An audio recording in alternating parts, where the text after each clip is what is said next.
Hello, my name is Jethro and I'm going to give you a lecture today. This is lecture 1 on Gematria, and specifically today I'm going to focus in on English Gematria. You'll find this is something fairly new, but there are other people that are using English Gematria. You'll see it on other websites and you'll see YouTube lectures or talks on it. I've been researching in English Gematria since 2001, just after the 9/11 disaster in the Twin Towers. I wrote my very first book on that topic. It was September the 11th, top secret, and I've used Gematria in this book, and specifically the system I'm going to show you today. That's where I started off. So we will talk about what Gematria means, why there's Gematria, at a later lecture. It's a very deep subject. There is a lot to be said about Gematria, why it exists. But what I want to do in the first 5 or 6 lectures is to give you a taste of some very special examples of Gematria. And I hope that through that you'll see that there is something in it, that it's not some sort of game that we play with words, but it's something very, very, very fascinating. Gematria is not the same as numerology. Numerology, I suppose people can call it a form of divination. I'm not quite sure if that's a correct term to use for numerology, but numerology takes your name and your date of birth and tells you your life path, your life number.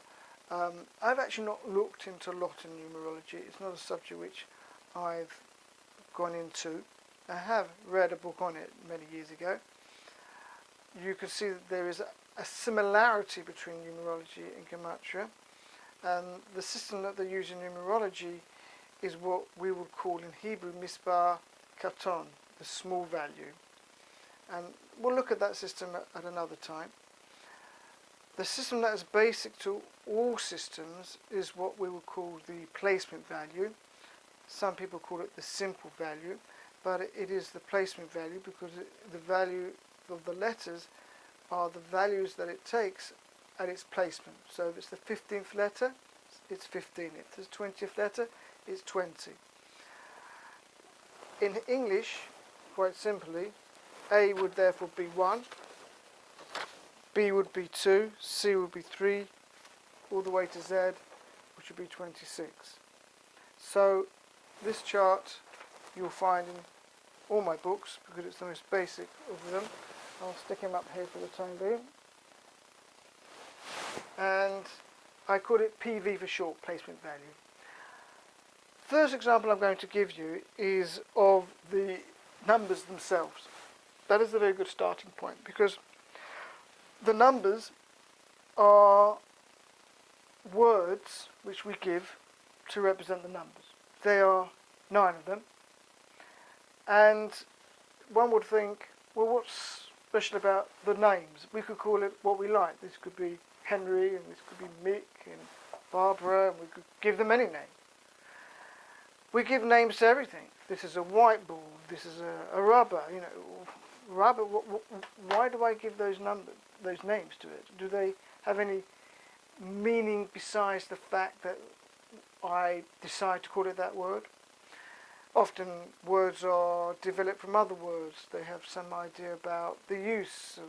Nouns are based on verbs and vice versa. There's all sorts of ways that words develop.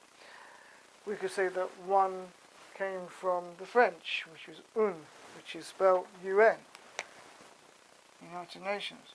Well, not quite. But that's un, and that's own. That's how we would have thought to have pronounced it. We don't say own, we say one. We say 4. When we get to 40, we spell it F-O-R-T-Y. Why not F-O-U-R-T-Y?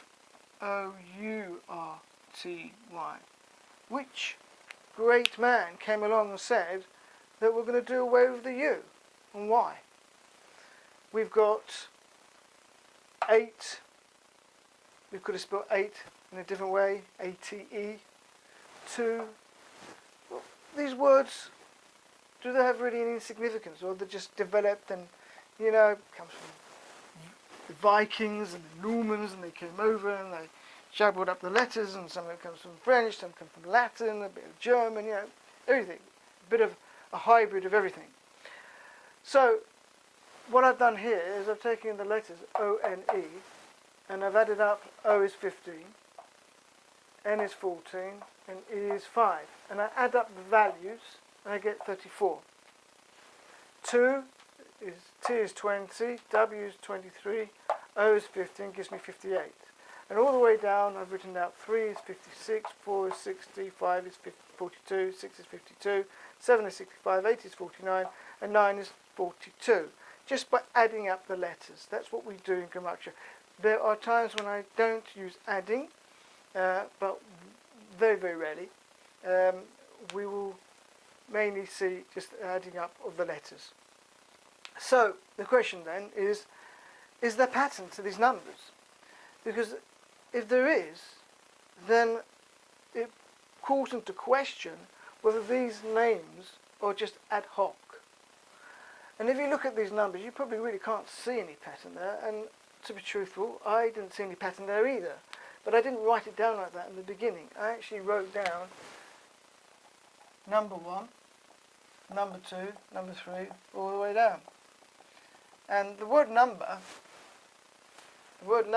equals 73.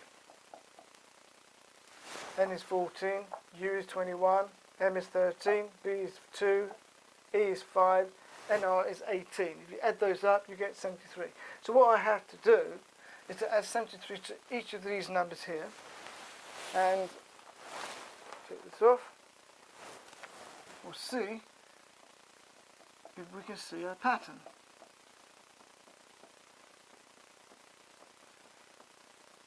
Now, the truth be told, the best way of doing Gematria is to do it yourself. So although I'm doing this on this board, if you go home or wherever you are on a piece of paper and you work this out yourself and you prove it to yourself, then you'll have a more deeper feeling that this is right. Something's going on here.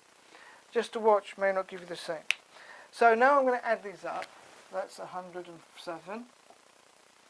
This is 120, 131. This is 129. 133, 115, 125, it's 138, 110, 120, 22, and 115.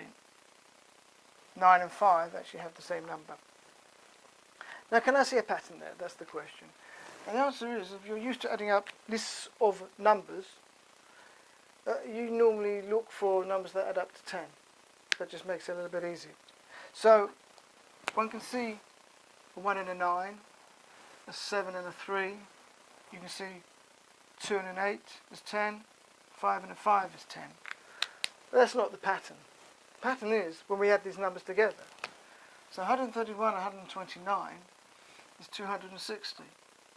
And 107 and 133 is 240.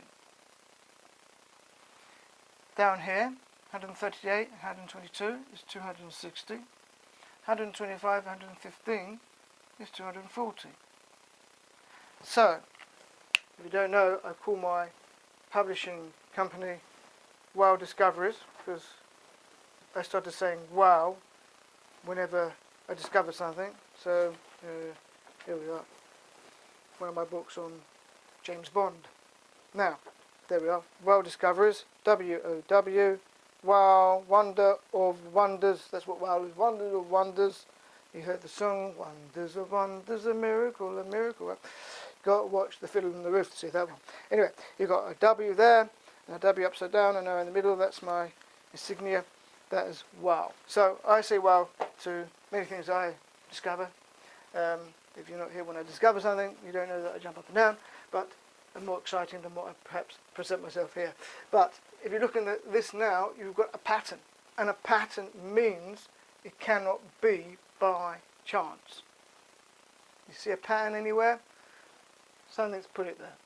So the question is, why? And what about the number 5? Number 5 is sort of in the middle there.